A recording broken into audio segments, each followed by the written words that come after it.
Kumusta na po kayo? Merry Christmas na! Christmas na, Christmas na. Mukhang wala pang nagsusuot masyado ng pula at ng green. Ayan, nire-reserva para sa Christmas party. Ayan, next Sunday po ay Christmas party na po natin. Palakpakan natin si Lord. Purihin ang Panginoon. Ayan, mamaya sa announcement, makinig po tayo sa mga special announcement mamaya. Yan, basahin po natin ang ating theme for the month of December. Ready, go! Breakthrough generosity that abounds. No? Pag sinabi ulit breakthrough, kung may mga kakaiba pang gagawin, kakaiba pang pangyayari ang gusto ng Lord. And this time, ang gusto ng Lord, that kind of generosity that abounds. Nabanggit ko nga po nung nakaraan, no, na tayo ay nagbibigay, pero minsan, baka hindi natin napapansin kung nagiging generous ba tayo. By the word itself, no, maaari nating sabihin, pareho namang pagbibigay yan, di ba? Pero pag sinabi po pala nating generous or generosity, hindi yung basta the act of giving, hindi lang yon, but it is the intent and it is yung attitude ng ating puso. We have heard so much about giving, di ba? Lagi natin naririnig yan, pag offering time, pag tithes and offering. Pero may mga pagkakataon na, di ba, medyo nag-iiba yung ating attitude, yung ating intention with regards to giving. Sige po, ang ating pong pag-aaralan ngayon is the heart behind generous giving o breakthrough generosity. Ayan. Teka po ayan. The heart behind breakthrough generosity. Bawat mananampalataya po ay, no, we wrestle with the idea of giving. Siyempre kapag walang-wala, di ba, naglalaban yung bulsa at yung puso kung dudukot ba o magbibigay, di ba? Some give joyfully, other reluctantly, and some sparingly. Mukhang yan yung negative side, no? Na yan yung attitude na ayaw ng Lord with regards for us about giving. Yung iba masaya, yung iba naman napipilitan, yung iba naman parang urong sulong, o yung iba naman kakaunti. But Jesus teaches us that giving is not ultimately an issue of money. Hindi lang pala ang pinag-uusapan dito ay pera. Yan na naman, pera na naman ang pinag-uusapan. Hindi po. With regards to biblical giving or breakthrough generosity, no, hindi lang ito issue ng pera. Then when we talk about generosity or giving, hindi lang po talaga naman pera, everything that we receive from the Lord, di ba? Yung ating time, yung ating talent, yung ating resources, nandiyan yung finances, yung ating buhay mismo, yung ating lakas. Di po ba? Lahat diyan ay galing sa Panginoon. So it's not only an issue of money, but this is most the issue of the heart. Ngayong umaga po, ang prayer po natin, baguhin ng Lord yung puso natin pagdating sa panahon na tayo po ay nagbibigay. Because it is not the issue of money, of how much we give, but it is the issue of our heart. God does not measure the size of the gift, but the condition of the heart behind it. Sabi ng Matthew chapter 6, verse 21. Ayan, basahin ko muna. Ayan, sige po, basa tayo. Sapagkat kung saan naroroon ang iyong kayamanan, naroroon din ang iyong puso. Ayan. So, hindi na nagligoy-ligoy si Lord. Sabi ng English, for where your treasure is, there your heart will be also. So, it's the issue of the heart. Depende kung saan mo ba inilagak. Yung tinuturing mong kayamanan, nandoon ang puso mo. Natural, kayamanan yun eh. Palagay naman pabayaan ko. Pero ano ba para sa iyo ang totoong kayamanan? Yan. Sabi diyan, your treasure follows your heart. Kung nasaan yung tinuturing mong mahalaga or treasure, kayamanan, doon sumusunod ang puso. At ang puso mo ang nagre-reveal ng kung saan ang treasure. Naintindihan po ba natin? So kung nasan yung treasure mo, yung heart mo, kung saan laging nakadirect yun ang yung treasure. Kaya napakaganda po na ngayong umaga po ay maintindihan natin, ano ba ang sinasabi ng Lord? Bakit sinasabing it's an issue of the heart?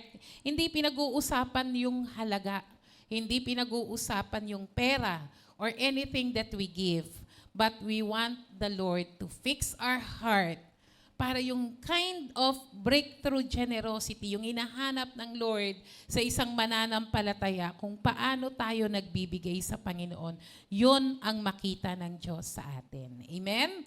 Umpisahan na po natin. Breakthrough generosity reflects our heart toward God. Ang kakaibang klase ng pagbibigay ay ito yung heart na kung saan papunta sa Diyos.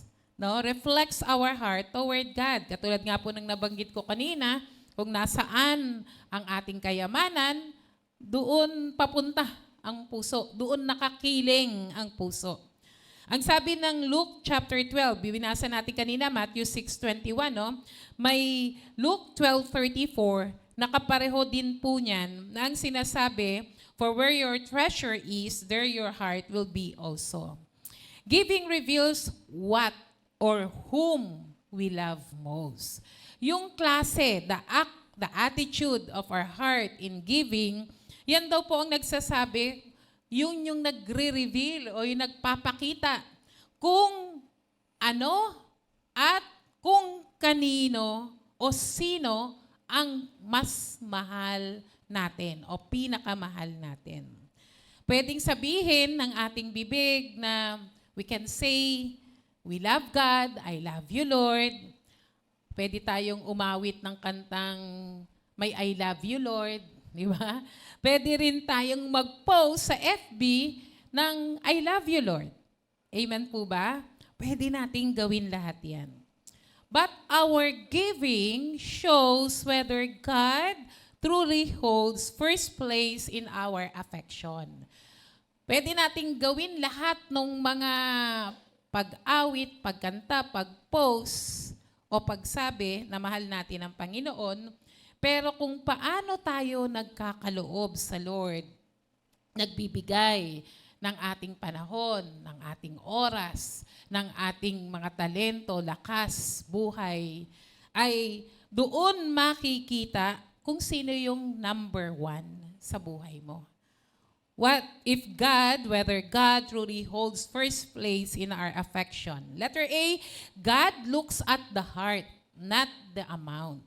Sa 2 Corinthians chapter 9, verse 7, each of you should give, basa po tayo, ang bawat isa dapat magbigay ayon sa kanyang pasya, maluwag sa loob, hindi napipilitan lamang, sapagkat iniibig ng Diyos ang nagbibigay ng may kagalakan. Take note of the word, ang bawat isa. So, hindi po in-specify na siya lang o siya lang. Ang sabi po ron, bawat isa. Each of you. So, yung command ng Lord, it is expected from us, ng ating Panginoon, na tayo ay nagkakaloob. Pero ito yung sinasabi ng Lord na dapat makita niya sa atin. Kasi nga, you can be a giver, but iba yung generous giver. Yung umpisa nga natin, no? It's the attitude of the heart, or it is yung, kung ano yung intent ng heart mo. Maari kasing nagbibigay, katulad ng mga tao, na may panawagan ganito, magbibigay, okay na yan. Nagbigay na ako eh. Pero other than that, hindi na. Kasi nga, gusto niya lang magbigay. Pero kapag ang pagbibigay mo ay may intensyon at yung attitude na hinahanap ng Lord, hindi ka lang magbibigay. Tinatawag ka ng Lord, pag ito ang klase ng pagbibigay, pag yan ang attitude ng iyong pagbibigay, you are a generous giver. Amen? No, magbigay ng may kagalakan. No? Sabi diyan, magpasya, maluwag sa loob, hindi napipilitan. So andun lahat. Kapag yung attitude mo ay naging walang pagpapasya, masikip sa loob, napipilitan, no? Babalik na rin lang natin yung attitude na nandyan. No? Hindi yan. Ang sinasabi ng Lord, wag nang magbigay. Di ba? Kasi it is an issue of the heart. Kaya talagang dapat ang ipakorek natin kay Lord, yung puso natin. Di po ba? God looks at the heart, not the amount. Na kahit magbigay ka ng pinakamalaki, ikaw yung top giver ng isang simbahan. Pero kung every time magbibigay ka, bumubulong-bulong ka, meron na naman, nagbigay na ako. Ano bang klaseng simbahan na ito? Laging nangihingi. Again, we go back to 2 Corinthians 9 verse 7, you have to decide. Dahil hindi tayo pinipilit ng Diyos. Amen po ba? Hindi, kailangan magpasya. Kung hindi, di okay. Kasi we mababiolate natin yung gusto ng Lord sa kung paano tayo magbibigay. Di ba? Kaya, ang tinitingnan ng Lord yung heart mo Lord, meron pong ibibigay, meron po akong tithes, meron po akong offering. Lord, merong parang may pangangailangan ulit ngayon, pero Lord, ito po yung aking napagpasyahang ibigay. Amen? Amen po ba? Nakakapag-decide tayo sa malalaking aspeto ng ating buhay, dapat sa pagbibigay, nagdidesisyon din tayo, nagpapasya. Ilapit mo yan kay Lord. Hindi naman malupit ang Panginoon na kukunin ng lahat, maghihirap ka, tapos, di ba? Tapos lahat-lahat. Hindi ganun malupit ang Panginoon, but you have to decide. Di po ba? Maluwag sa loob. Kung napipilitan, then stop giving. Mag-pray ka kay Lord. Paluwagin mo yung dibdib ko, Lord, para akong ihimatayin kasi every tithes and offering. Baka ganon. Baka nagsisikip ng dibdib mo, wag nang gawin. Di ba? Kasi it's an issue of the heart. Kailangang ipag-pray. Dumaan din naman po tayo halos lahat sa ganyan. Di po ba? Sino bang hindi nagigipit? Sino bang hindi minsan medyo kulang na ang pera? Pero pagdating sa pagbibigay, you have to decide, mag-pray kay Lord, ito ang kaya ko, Panginoon, ito ang pinagpasyahan ko, ito yung maluwag sa loob ko, ito yung hindi ako napipilitan. Then, give it to the Lord. Siguraduhin mo na masaya ka. Amen? God looks at the heart, not the amount. Kasi heart issue pagdating po sa pagbibigay. Letter B, giving is worship. No? Under pa rin po ng generous giving or breakthrough generosity reflects our heart toward God. Dahil kung ang puso mo, whom you love most is the Lord. Amen? Ay talagang puso. Higit pa kung ano yung napagpasyahan, yun ang ibibigay mo sa Panginoon. Because giving is worship. Ang pagsamba is attributing worth to the Lord. Pag sinasabi nating worship, Lord, sinasamba kita kasi ito yung halaga mo. Ito yung pagkakilala ko sa iyo. Ito yung paglalagay ko ng, di ba yun yung original word ng worship is worship. No? Ito yung halaga, yung pag-value mo kay Lord, yung worth ni Lord para sa iyo. When we give generously, we are saying, God, you are more than any comfort. Lord, etong mga bagay na to na hindi naman, wala namang kabuluhan, sa halip na dito ko gamitin, bakit hindi ko ibigay sa'yo? Dahil karapat dapat ka rito. Kung may panahon tayo, pare-pareho, 24 hours. Sino po ang may 25 hours dito? Baka sa ibang planeta dahil mas mabagal yung ikot ng araw. No? Pero lahat tayo, pare-pareho. How much of our time you have decided to give to the Lord? Kung meron kang lakas at meron kang kakayahan, how much of that you give to the Lord? No, kaya nga, sinasabi natin, Lord, ito yung panahon na meron ako, yung time ko. You are worth more than my comfort. Kaya tingnan mo yung oras mo. Baka merong mga pinaggagamitan yan na sayang. Bakit hindi mo na lang gamitin na mag-grow ka kay Lord, mas maging intimate ka sa Panginoon? Kasi nga, kung nasaan yung kayamanan para sa iyo ang panahon, magagamit mo yan kung nasaan ang iyong puso. You are saying to the Lord, Lord, you are worth more than my fear. Ano ba yung mga fear natin? Fear na kulangin, fear na mabawasan, fear na baka wala nang matira. Yan. Mga sakakatakot yung mga ganyang fear. But you are telling to the Lord, Lord, you are more than all these fears. Katulad po ng senaryo, lagi po nating nababanggit, yung kwento ng isang balo na meron siyang 2 kusing. At si Jesus, di ba, pumunta doon sa part ng temple, ng treasury ng temple. Mahaba kasi yan, marami ang kung ano-anong box na paghuhulugan. Nakikita niya, no, yung mga Hudyo, papasok sila, at yung iba, marami talagang binibigay. At merong isang balo na nagbigay ng kanyang 2 kusing. Hinulog niya yon. Sabi niya doon sa kanyang mga disciple, tinawag niya, ang babaeng ito, ang balong ito, ibinigay niya yung pinaka. Siya ang nagbigay ng higit pa. Ano sabi ni Jesus sa kanya? She gave almost nothing in the world's eyes. Kapag tayo nga naman, binilang natin, ano yan, 2 kusing? Ang liit niyan. Pero sa mata ng Panginoon, it is everything. Ano sabi ni Lord? Ang balo na to, ibinigay niya ang lahat. Many people at that time, nagbibigay ng marami, they are giving out of their wealth. Marami kasi, hindi masyadong masakit pag nagbigay kasi marami pa yung naiwan. Pero yung balo na yon, she gave out of nothing. Wala na kasi. Siguro na ano ng Lord, na-scan na ng Lord, alam na ng Lord kung may natago pa ba sa bulsa. Wala na eh. Kaya sabi niya, she gave out everything. Kaya it's an issue of the heart. Hindi palakihan ng bigay, kundi palakihan ng puso na gustong magkaloob sa Panginoon. Amen? Palakpakan nga po natin si Lord. Because her heart was fully His. Yung balo na ito, nakita ng Lord kung nasaan yung treasure. Kaya hindi nag-atubili, hindi nagdalawang isip yung balo na yun na ibigay kung ano yung meron siya. Kung ano na lang yung natitira sa kanya kasi alam niya, ang kayamanan niya ay ang kalangitan. Amen. Palakpakan natin ulit si Lord.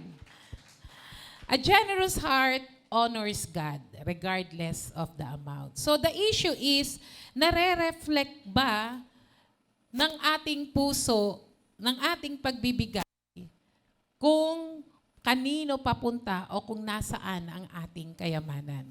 Kung sino ba, what and who you love most. Kayo po ang makakasagot niyan. Number 2, generous giving or breakthrough generosity requires trust in God. Nangangailangan po pala ng pagtitiwala sa Panginoon. Ang sabi po ng Proverbs chapter 3, verse 5 to 10. Sige po, simulan po natin. Meron na po ba? Proverbs chapter 3, verse 5 to 10. Basa po.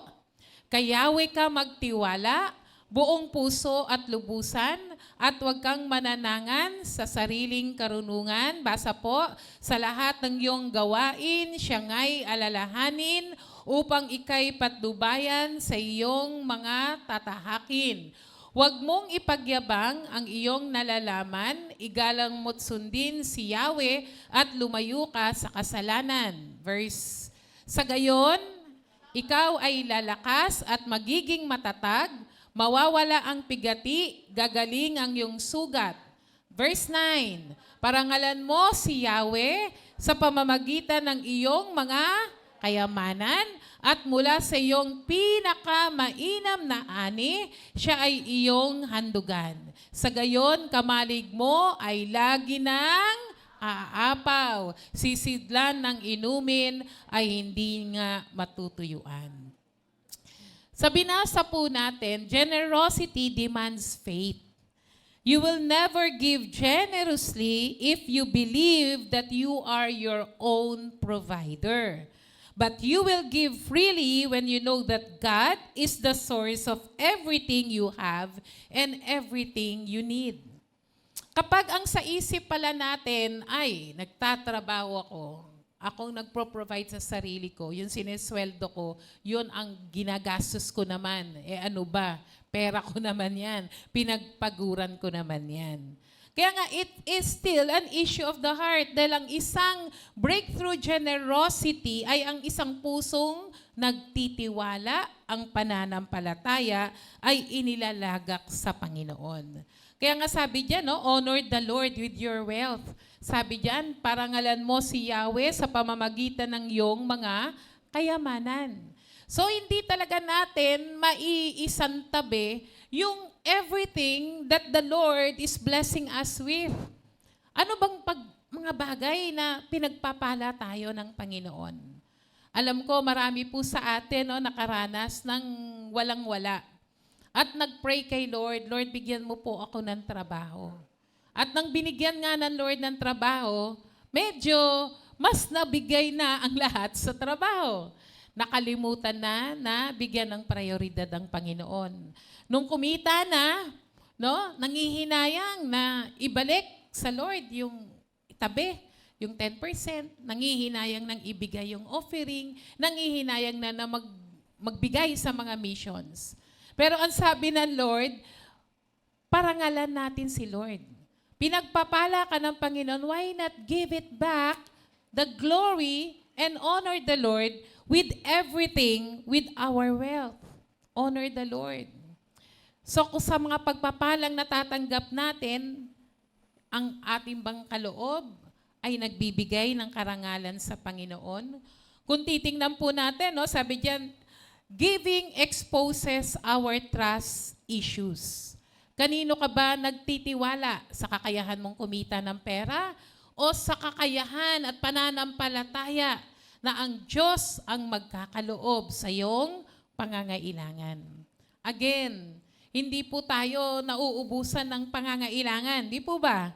Hindi rin tayo nauubusan ng gusto. Lagi ko nga nakwento noon, nung maliit ang sweldo ko, sabi ko, lumaki lang ang sweldo ko, makakaipon ako. Lumaki nga ang sweldo ko. Hindi naman ako nakaipon. Di ba? Kasi mas marami. Kung dati hindi ka umiinom ng kape na mamahalin at nakukontento ka sa 3-in-1, syempre may pera ng konti. Doon ako sa may ambience na binabayaran. Mahal pala ron yung ambience, no? Pero lasang kape din pala, di ba? So medyo naiiba na yung mga disenyo natin sa mga pagpapalang na bibigay sa atin. Sabi diyan, giving exposes our trust issue. God calls us to honor Him first. Ano po ang utos? Basahin po natin sa verse 9.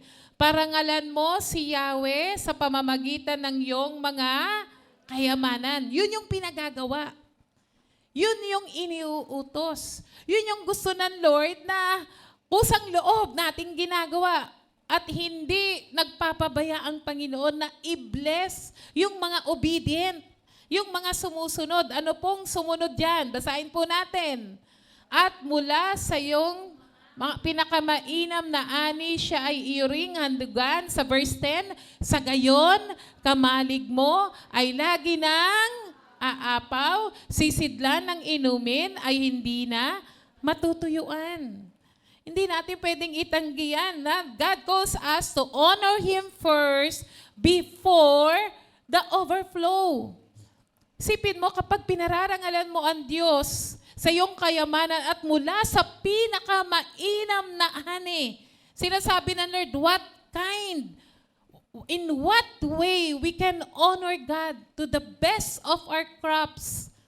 Ngayon, di naman tayo mga farmer na kumukuha o nag-aani, nagtatanim, nag-aani, at di naman natin nakikita kung ano yung pinakamainam doon. Pero ano ba yung pinagkukuhaan natin ng ating kabuhayan?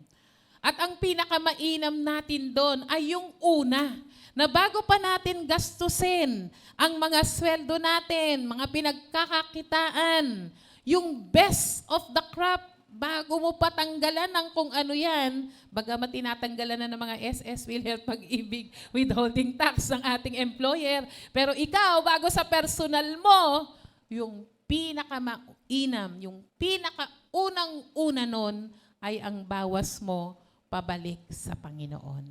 Amen? Palakpakan nga po natin si Lord. So, anong pinakamainam? Di ba? It is still an issue of the heart. At hindi nga, banggit ko nga kanina, after na in-honor natin si Lord, ang pangako ng Panginoon, yung kamalig, ano bang kamalig? Di ba kamalig ay storehouse? Yan ang pinaglalagyan natin ng ating mga kayamanan o ng ating mga ani. Pwede yang sa ngayon, pwede yang yung bank account, ATM, GCash, di ba? Yung mga pinaglalagyan nyo, wallet, di ba? Ano ba yan? O yung mga lagayan nyo ng stock sa bahay. Andiyan po ba kayo? Baka sabihin natin, wala nang kamalig ngayon, di ba? Kung saan mo ini-store yung mga blessing ng Lord, sabi ng Lord, lagi ng aapaw. Yung lagi, always yun. Yung aapaw, overflow. Tama po ba? At yung sisidlan ng inumin, yan yung everyday, maya-maya, umiinom ka. Hindi pwedeng matuyuan. Kami nga, dami namin tubig. Mahal-mahal ng tubig namin. Pero, naku, titingnan natin kung ano yung lagi, yung sisidlan ng tubig, yan yung everyday, every now and then, kailangan natin. Sabi ng Lord, hindi matutuyuan. Palakpakan nga po natin muna si Lord. The heart that trusts God says, Lord, I give because I believe you will take care of me. Hindi mo iisipin na, Lord, yung pinakamainam, yung una daw, tatabi ko po yung tithes, ito yung aking offering, ito yung aking pledge. Ito po, may tutulungan ako. Dahil nananampalataya ka, hindi mo kasi gagawin yun kung hindi ka nananampalataya sa pangako ng Diyos, sa ating Diyos. That every time we give, we are telling the Lord, Lord, I want to obey, I want to worship you, and I trust you that you will take care of everything I need. Hindi nga lang need, even in our enjoyment. Amen po ba? Andiyan po ba kayo? Minsan di tayo nakakatikim nun. Pero pinasosobra ng Lord, nakakatikim ka na, ang sarap pala nun. Di ba? Nagganong tawag na pagkain. Minsan, may mga kilala tayong pagkain, di natin alam ano yun. Pagkain pala yun. Kasi ang hirap bigkasin nung salita. No? Doon sa kabili ka, tuwa ka. Amen po ba? No, yung part ng pinakamainam na ani, natatawa lang po, lagi ko po itong nakikwento, no? Merong isang farmer, meron siyang babuyan, no? At nag-pray siya sa Lord, Lord, bigyan mo po ako ng mga biik. At pag nanganak ito, ibibigay ko po sa iyo yung aking kaloob, yung aking tithes. At lumaki naman yung baboy at nanganak. Yan. Nanganak siya ng 10 piraso. Yan, 10 mga biik. Ang cute-cute, di ba? Pagkatapos lumaki na. Habang lumalaki, may namatay na isa. At about time na magbibigay na siya kay Lord ng kanyang tithes. At nung magbibigay na siya, kasi heart issue talaga, no? Sabi niya, Lord, alam mo ba yung ita-tithes ko sa'yo? Namatay. Yung 9 buhay. Namatay po kasi yung pang-tithes ko sa'yo eh. Paano po yan ako magta-tithes? No? Yung out of 10 na biik, ilan yung pang-tithes dapat? Isa. Kaso, namatay. Yun ba yung pinakamainam? Hindi. Di po ba? Kung ikaw ay ibinigay mo yung pinakamainam kay Lord, kahit nabawasan ka, sa tingin mo lang yon. Dahil kailanman, sabi ng Lord, sa gayon. So, basahin natin yung earlier part, yung verse 9, di ba? Then sa verse 10, ang promise ng Lord, kamalig mo ay laging aapaw. Worship the Lord first. Obey the Lord first. Then comes the overflow. Kayang gawin ng Panginoon. Palakpakan po natin si Lord. Kaya nga, no, breakthrough generosity requires trust in God. Giving exposes our trust issues. Kung hirap na hirap ka, pagdating sa pagbibigay ng pinakamainam sa Lord, then may problema ang ating puso. Hindi ka nagtitiwala dahil ang feel natin nabawasan. Paano pa kakasya? Pero kung ibinigay mo yung para sa Lord, andun ang pananampalataya na hindi ka pababayaan ng Panginoon. Amen? Letter B, scarcity does not cancel generosity.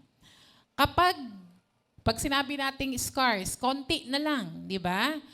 Hindi nangangahulugang suspended yung pagiging generous natin. Sa 2 Corinthians chapter 8, meron po ba dyan? Basahin po natin sa verse 5. At higit pa sa inaasahan namin, ibinigay nila ang kanilang sarili, una sa Panginoon, at pagkatapos ay sa amin ayon sa kalooban ng Diyos. Kanina, nabanggit ko to sa first service, no, sa ating special offering. Yung mga kausap ni Paul, ang mga Corinthians, ang mga Kristiyano sa Corinto. At alam natin na ang lugar ng Corinto ay progresibong lugar. So, mga negosyante, kung may nagtatrabaho man, mga malalaking sweldo, no? Talagang yung spirit ng materialismo ay naroroon, no? Na-born again sila. There is a part of their heart na kailangang maayos. Nasa isip nila, by that time, mga hindi pa sila mature na mga Christian, nasa isip nila, bakit kami magbibigay? Dapat tama na yan, di ba? Ginamit niya ngayon yung mga Kristiyano sa Macedonia. Ang kwento niya doon sa Macedonia, sa 2 Corinthians chapter 8, na yung mga Kristiyano sa Macedonia ay hindi pinipilit, no? Parang kinukumbinsi nila si Pablo na magpatuloy pa rin silang magbigay sa ministry, no? Despite of their extreme poverty. No? Ang sabi ng Biblia, sa kabila ng matinding paghihirap nila, ay nagbibigay pa rin sila. Ang sabi ng Bible sa 2 Corinthians chapter 8, they are giving of what they are able and beyond their capacity to give. Ang sinasabi lang doon ni Pablo, no, sabi niya nga doon sa latter part, sabi niya, sinasabi nga, iniingganyo, hinihikayat pa nilang magtuloy sila ng magbigay. Siguro sinasabihan sila ni Pablo na, huwag na kayo magbigay. Suspended na yung, kasi mahirap kayo ngayon. Pero hindi. Sabi ng mga taga-Macedonia, magbibigay pa rin sila kahit sa panahon ng extreme poverty. Tandaan po natin, extreme poverty. They able, ibig sabihin, despite of their extreme poverty, nagbigay sila ng kanilang kaya at may kadugtong pa ron beyond their capacity to give. So yun yung sinasabi ni Pablo sa mga taga-Korinto na hindi nangangahulugang wala tayo ay hindi tayo magbibigay. No, naalala ko nung during pandemic ba yon? Merong kapatiran na wala siyang natatanggap kaya hindi siya nakakapag-tithes. Hanggang nag-pray siya, sabi niya, Lord, bigyan mo naman ako ng pang-tithes. May dumating na 100 pesos. Tuwan-tuwa siya, itinabi niya. May 10 piso. May dumating ulit na another 100 pesos. Tinabi niya ulit. Hanggang sa service na tayo hiwa-hiwalay pa yung mga upuan. Hanggang tuwan-tuwa siya. Pagdating ng Sunday, meron siyang maibibigay na almost 100 pesos dahil nakatanggap siya ng 1,000 pesos. Bakit? It's the attitude of the heart. Amen po ba? Hindi nangangala, Lord, exempted ako ngayon, ha? Kasi walang-wala talaga. Pero alam niyo po, mabuti ang Diyos, eh. Hindi namang malupit ang Diyos. Pero bakit? Sinasabi ito ng Panginoon, ayaw niyang ma-withhold ang blessings na dapat para sa atin. And the only thing that it will be released if we trust God that He is able to provide for our needs. Amen po ba? Palakpakan nga po natin ang Panginoon. in extreme poverty, going through severe trial. Antindi, no? No? Ibig sabihin, hindi lang issue ng pera. Nasa matindi rin silang pagsubok, yet overflowing in rich generosity. Pinaabot pa nila rin kay Paul, Paul, magbibigay pa rin kami. Amen po ba? Alam ko marami po kayong mga kwento. Kapag nakita ng Lord yung heart mo na sa maliit ay naging matapat ka, totoo sinasabi ng Panginoon pagkakatiwalaan ka ng mas malaki. Amen? Because you are able to honor God. Yung sa nothingness or konti, alam ng Lord, magiging matapat ka sa susunod na mas malaki. Palakpakan natin ang Panginoon. Yung part po rito, no, sabi yan, at higit pa sa inaasahan namin, ibinigay nila ang kanilang sarili una sa Panginoon at pagkatapos ay sa amin ayon sa kalooban ng Diyos. Bakit kaya naging mga generous itong mga taga-Macedonia? Because they give their selves, their lives first to God. So it's an attitude of the heart. Pag talagang dumadating yung puntong kuripot ka na, no? Hirap ka sa issue ng pagbibigay. Subukan mong ibigay muna ang sarili mo, ang buhay mo, todo. Surrender all to the Lord. Amen? And by doing that, mararanasan mo, mauunawaan mo, padadamas sa'yo talaga ng Lord. Lord, kakaunti lang ito sa iyong ibinigay para sa akin. Palakpakan nga po natin ang Panginoon. Merong isang bata, no, may hawak siyang candy. Sabi nung parents niya, bitawan mo na yan. Bibigyan kita ng mas marami. Pero ayaw bitawan ng bata, no? Ayaw niyang i-release kasi nga long enough, no? Nasa isip niya, hindi naman yata ako makakatanggap, hindi totoo. Pero ang ating Diyos ay hindi ganon. Ang ating Diyos, pag siya ay nangako, tutuparin niya ito.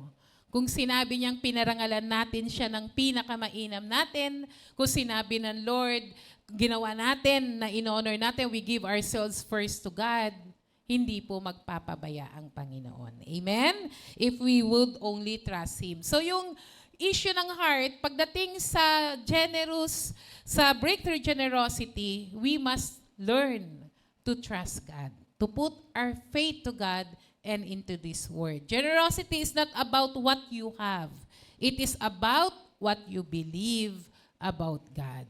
So yung palakihan ng pagpapala ay ayon sa laki ng pagtitiwala mo sa ating Diyos. Amen. Number 3, breakthrough generosity moves the mission forward and transforms the giver. Ang isang breakthrough generosity pala ay yung missions, evangelism, discipleship, the ministry of the church, ay sumusuporta siya doon. Nandun ang kanyang puso, gusto niya may mangyari sa gawain ng Panginoon, maraming ma-born again, maraming makakilala. At sa pamamagitan nun, binabago ang puso ng mananampalataya. Sa Acts chapter 2, verse 44 to 47, ayan, basahin po natin. Nagsama-sama ang lahat ng sumasampalataya, basa po, at ang kanilang mga ari-arian ay itinuring na para sa lahat. Pinagbili nila ang kanilang mga ari-arian at ang napagbilhan ay ipinamamahagi sa bawat isa ayon sa kanyang pangangailangan. Araw-araw silang nagkakatipon sa templo at nagpipira-piraso ng tinapay sa kanilang mga tahanan na masaya at may malinis na kalooban. Nagpupuri sila sa Diyos at kinalulugdan sila ng lahat ng tao. At bawat araw ay dinaragdag sa kanila ng Panginoon ang mga inililigtas. Isipin mo niyo po, yung gesture ng generous giving, breakthrough generosity, nagpaakit, no? Na-attract nila ang mga hindi mananampalataya. Because at that time, walang hindi nangangailangan. Ibig sabihin, kung merong nangangailangan, napupunan yung kanilang pangangailangan. Bakit? Kasi yung mga mananampalataya na may mga ari-arian, meron sa buhay, no? Ginagamit nila yon para suplayan ang mga kapatiran na may pangangailangan. Amen po ba? Kaya kung makikita natin dito, yung breakthrough generosity, the issue of the heart here, yung heart to bless people, yung heart na ma-evangelize ang maraming tao, yung heart na maraming mga Kristiyano ang manatili sa Lord dahil may mga kapatiran na nagmamahal at nag-aalaga sa kanila. Amen po ba? So, hindi magiging mahirap para sa iyo na to contribute kung ano yung pwede mong ma-share para may makain. Di ba? Ang nangyari dyan merong mga naghihirap, sabi doon, kung ano yung meron sila, lahat meron. Kung may pandesal ka, lahat may pandesal. Amen po ba? Ibig sabihin, walang nakatunganga na may kumakain, yung iba wala. Bakit? Kasi nagkaloob yung iba, no? Sa kanilang pinagbili nila yung mga ari-arian nila para makapag-supply. Sa panahon nila, no? Na makikita natin ganun yung heart nila for the missions sa atin pong panahon ngayon. Napakarami po na naaabot ng ebanghelyo. Alam niyo po ba na ang inyong mga tithes at mga offering, bahagi po niyan ay pinadadala po natin sa main church. At ang ating main church, yung mga missionaries po natin na sa iba't ibang probinsya at sa iba't ibang lugar ng mundo, ay naaabot po dahil sa mga kaloob at sa mga tithes and offering natin. Sa pamamagitan nun, tayo, ito yung mission ground natin meron pa palang mas malayo. Yung hindi pa naaabot ng ebanghelyo, wala pang church doon. Di ba? So, sino ang susuporta to the missions? Palagay naman yung mga ibo-born again mo pa lang. Hindi pa marunong magbigay yon. Hindi pa nakasurrender ang life nun kay Lord. Sino ang magbibigay? Tayo po.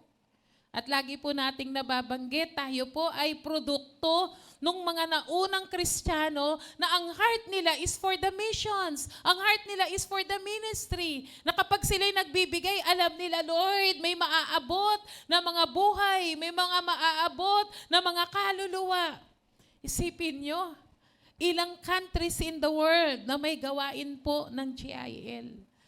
Nung na-imbita natin yung isa nating pastor na taga New Zealand, kahit sa mga lugar na kung saan, parang nung araw kasi, di ba, even may mga tribu pa na parang kumakain ng tao, mga ganon, mga cannibals. Sabihin natin, talagang you will fear for your life. Medyo nakakatakot mapadala ron.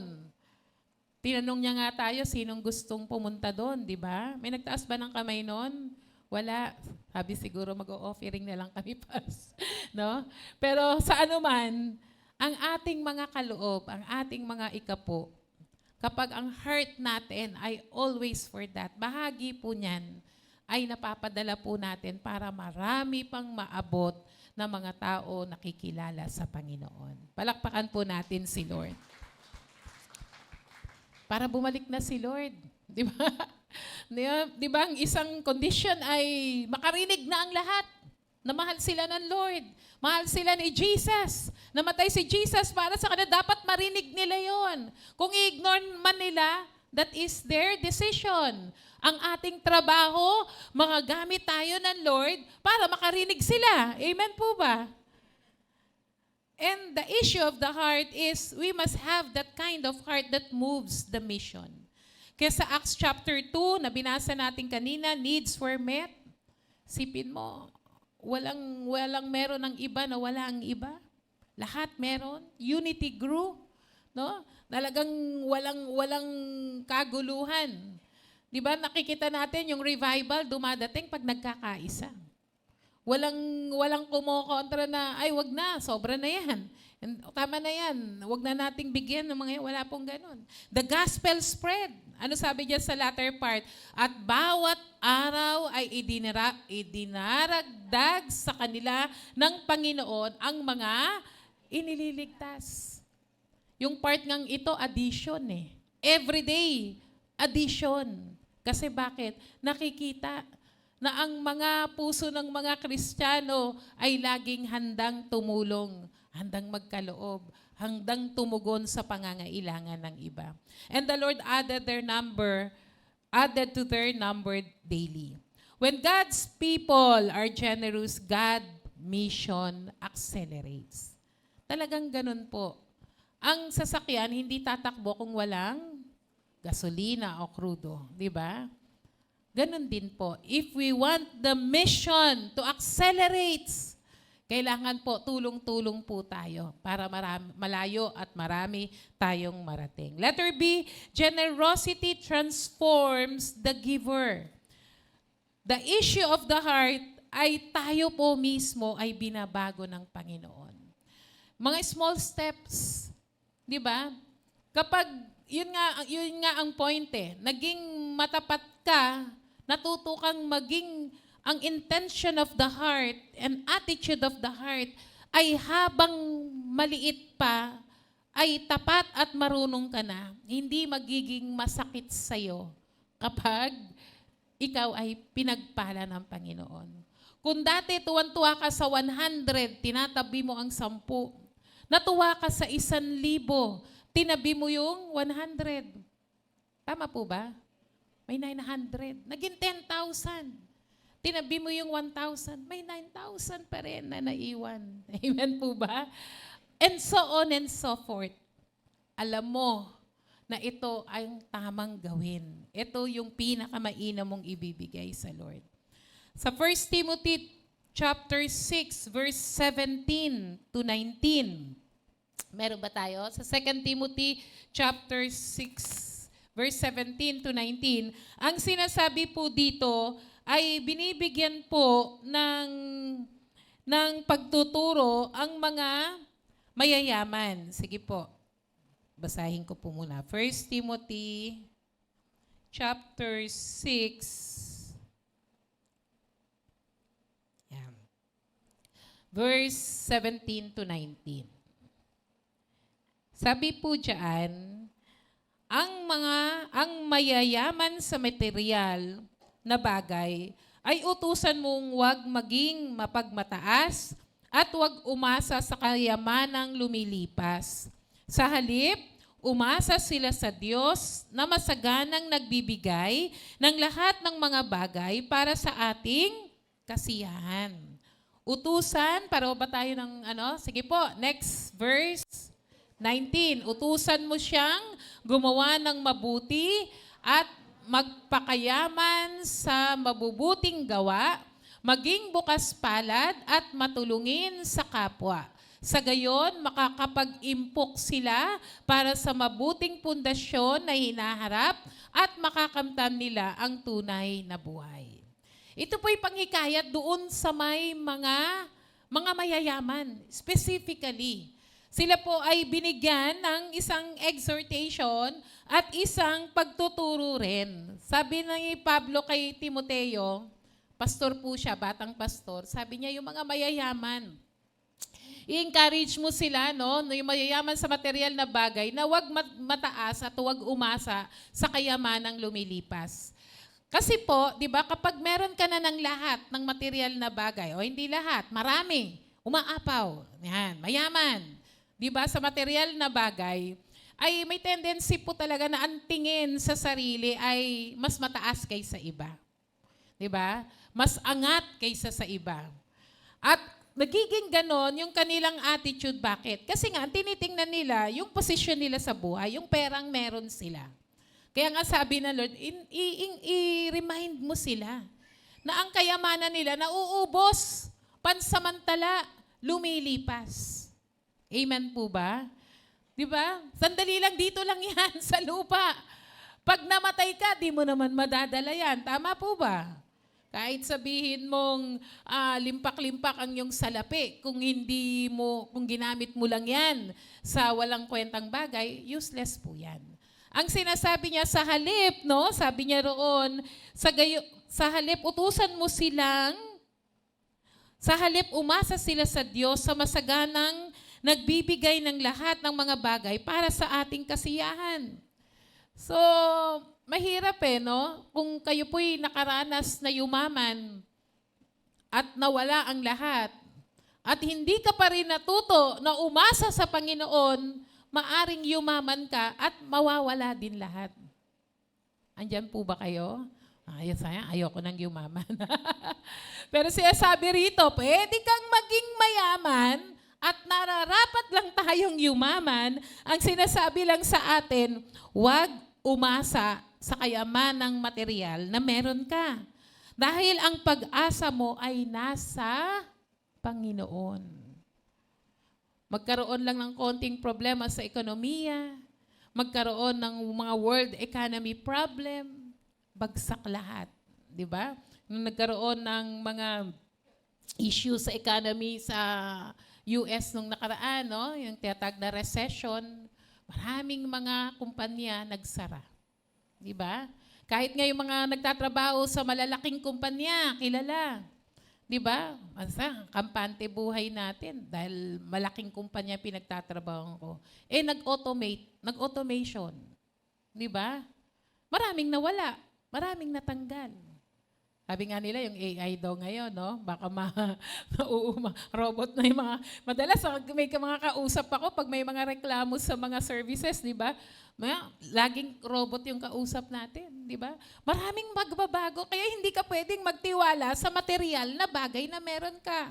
Sa halip, sabi diyan, utusan mo silang gumawa ng mabuti at magpakayaman sa mabubuting gawa, maging bukas palad at matulungin sa kapwa. Andyan po ba kayo? Lord, pagyamanin mo ako. Gusto kong maging mayaman sa mabuting gawa. Gusto kong maging bukas palad. Amen po ba? Palakpakan nga po natin si Lord. Ang kausap po rito yung mga Kristiyanong mayayaman. Po ba? At sa gayon, makapag-impok sila para sa pundasyon ng hinaharap. Ang sinasabi lang dito, mag-ipon kung saan tamang mag-ipon. Nasa saan ba? Sabi ng, we are being encouraged, di ba? At sinasabihan tayo, no? Mag-ipon tayo ng mga makalangit na bagay.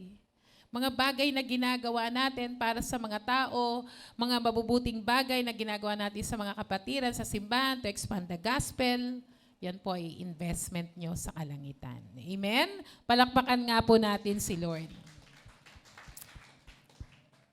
Ang issue rito ng heart, pag meron kasi tayo, yung greed, hindi mapakawalan. Ayan. Because yung heart natin, kung hindi yan tinatransform ng Lord, lagi sasabihin yan, I want more. Gusto ko pa. Diba? Nung tumaas ang sweldo, wala ring naipon, nag-pray ka pa ulit. Lord, i-times 3 mo yung sweldo ko, i-times 4 mo. Ginawa naman ng Lord, nag-times 10 pa nga. Pero anong tanong? You still want for more. Bakit? Kasi hindi masasatisfy ng material na bagay yung totoong pangangailangan mo. The very deepest desire and need of your heart, ang pwede lang mag-satisfy, magbigay ng kakontentuhan ay ang Panginoon. Magiging palamuti na lang ang mga material na bagay. So, yung issue ng materialism, issue ng greed, inaalis ng Lord. At pinapalitan ito ng pananampalataya. Letter C, what you release, God multiplies. Kung ano ang iyong binitawan, pararamihin ng Panginoon. A seed that stays in your hand will never produce a harvest.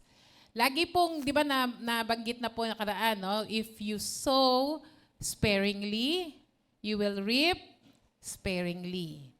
Yung pinag-uusapan po rito, yung farmer na naghahasik ng binhi. Kapag ang seed ay nasa kamay mo, may mangyayari ba? Wala. Pagbukas mo, buto pa rin. Binhi pa rin. Kailan siya magiging halaman na magproproduce ng harvest? Kapag tinanim. Pag tinanggal mo na sa palad mo at inihasik mo, saka lang magpo-produce ng harvest. Andyan po ba kayo? Yung mga pagpapala na binibigay sa atin ng Panginoon, hanggat hindi natin sinusurrender sa Lord, yung pinakamainam, pwede naman, tuwing sweldo, araw ng sweldo, may sweldo ka. Kung nagnenegosyo, meron pa rin. Pero ayaw mo bang paramihin ng Panginoon yan para marami kang mapagpala? Hanggat hindi mo nire-release yung seed, whatever is in your hand, as long as you did not release it, God cannot multiply. Dahil ang kayang paramihin ng Panginoon ay kung ano yung kaya mong bitawan para kay Lord. Amen? Palakpakan nga po natin ang Lord. Naalala niyo yung mga tao sunod ng sunod kay Jesus? John chapter 6, no? So, puntahan sila. Pumunta sa kabilang ibayo si Jesus. Nagpuntahan din sila. Yan. At magpa-Passover feast na. Siyempre, di ba, may tradition, kakain sila. Ang daming mga tao. Lalaki, babae, mga bata nandun.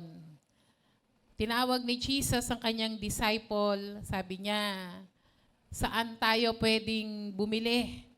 O paano natin pakakainin tong maraming tao to? Hindi dahil sa hindi alam ni Jesus, but He is testing yung kanyang disciple, yung level ng faith na kayang gawin ng Lord. Sabi nung kanyang tinanong, sabi niya, kahit pang isang taong sweldo ang gamitin natin dito, kulang pa. Yan. At sabi rin ng isa, wala naman po tayong mabibilhan dito. Wala pong 7-Eleven, walang dali. Andiyan sa kabila. Wala po tayong makukuha ng pagkain. Maya-maya may dumating. Sabi niya kay Jesus, ito, may dala kong binatilyo.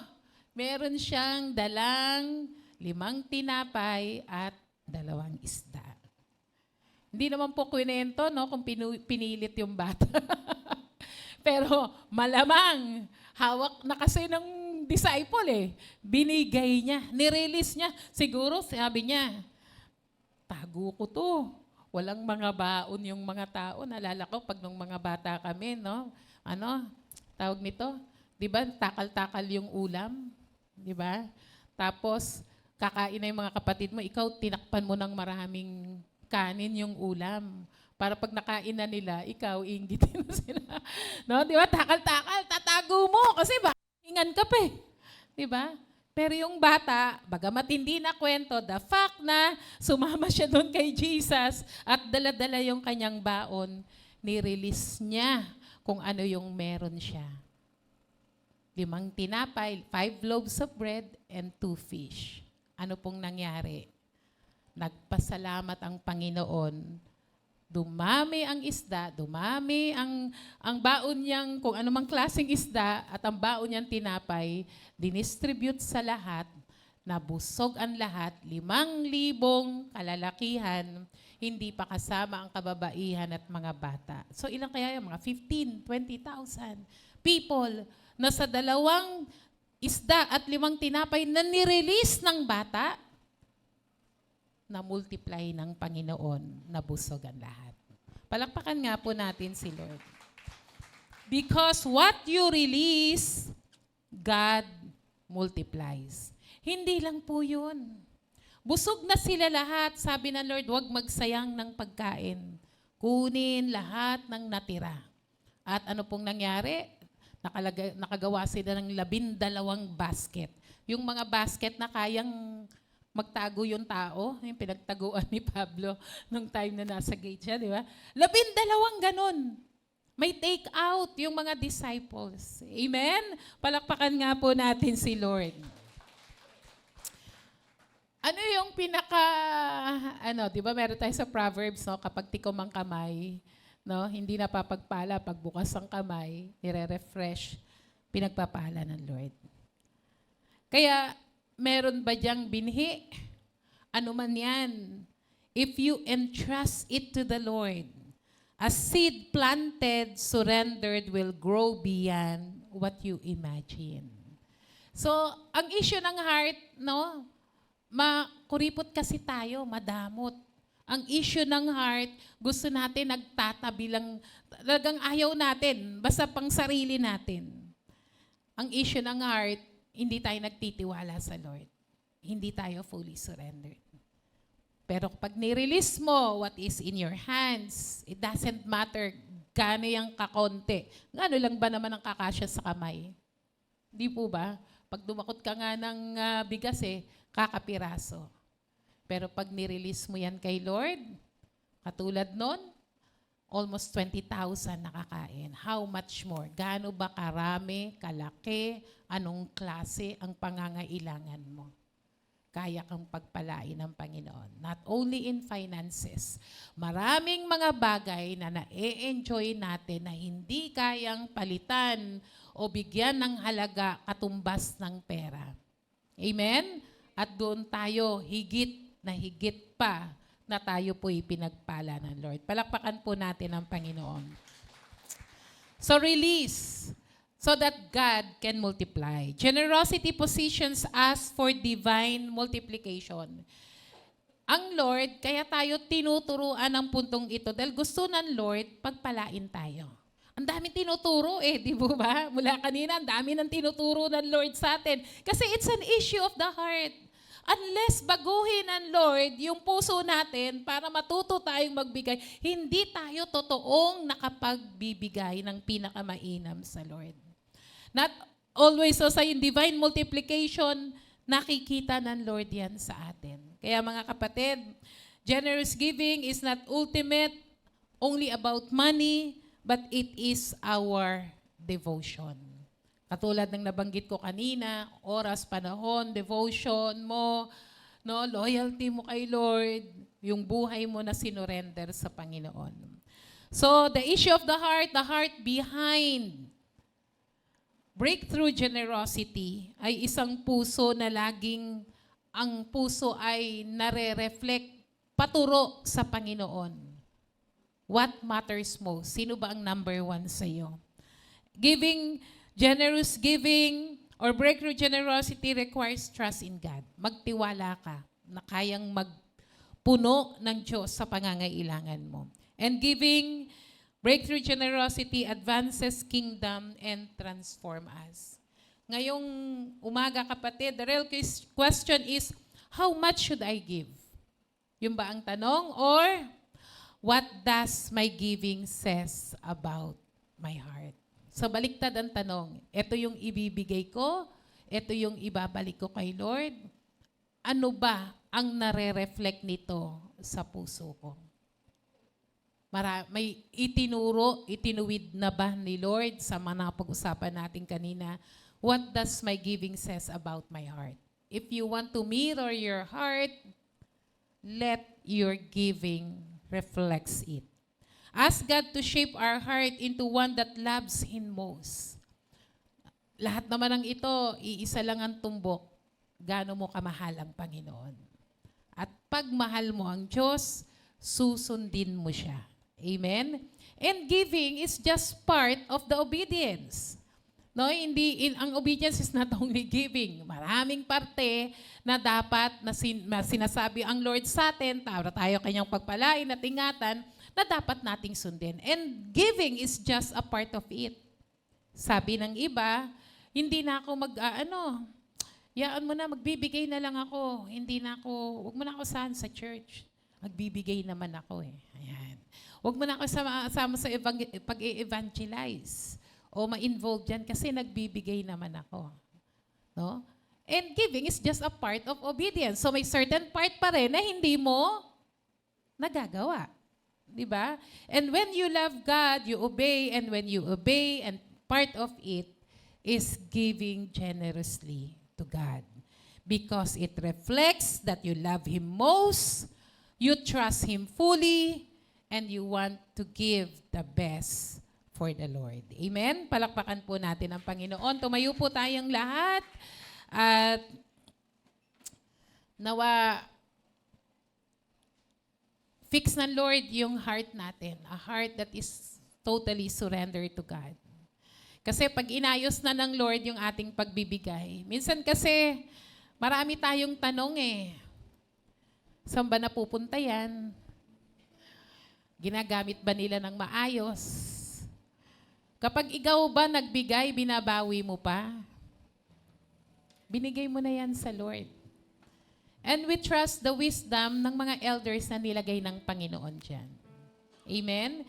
Hindi natin kinikwenta yung ating ibinigay. Dahil si Lord, kung kwentahan rin lang naman ang pag-uusapan, hindi na dapat nagbigay sa Lord. Hindi na dapat nagbigay si Lord sa atin. Dahil wala tayong kakwenta-kwenta. Amen? The economy, it says, you pay, you give for what value ng kapalit.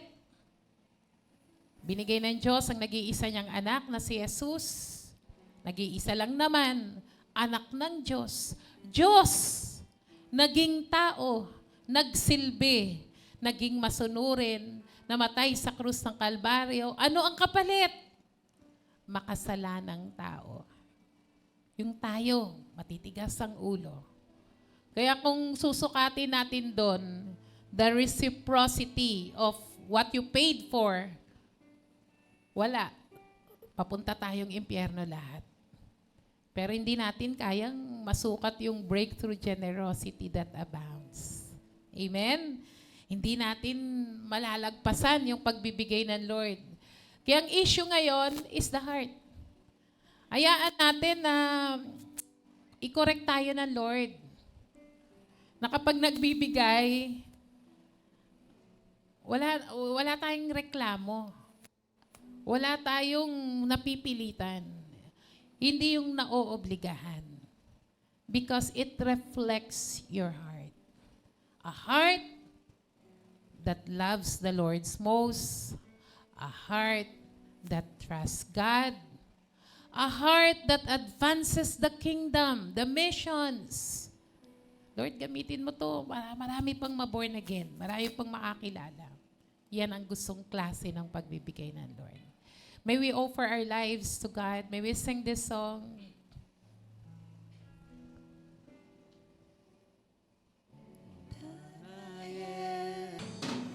All that I am, all that I have, I lay them down before you, oh Lord. All my regrets, all my acclaims, Lord, I offer you.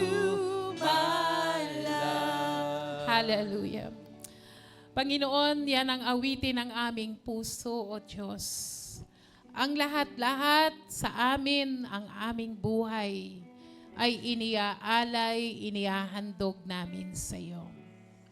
Naririto kami, Lord God. We're asking you, Lord, to fix our heart, to fix our intention, to fix, Lord, our attitude. That giving is not all about money, but it is about our heart. Free us, O Lord, sa anumang spirito na humahadlang sa amin para hindi namin maibigay ang pinakamainam sa iyo. Lord, ang anumang spirito ng greed, anumang spirito ng discontentment, anumang spirito ng kawalan ng pananampalataya sa iyo, pinalalayas namin yan. We renounce it out of our lives in the name of Jesus.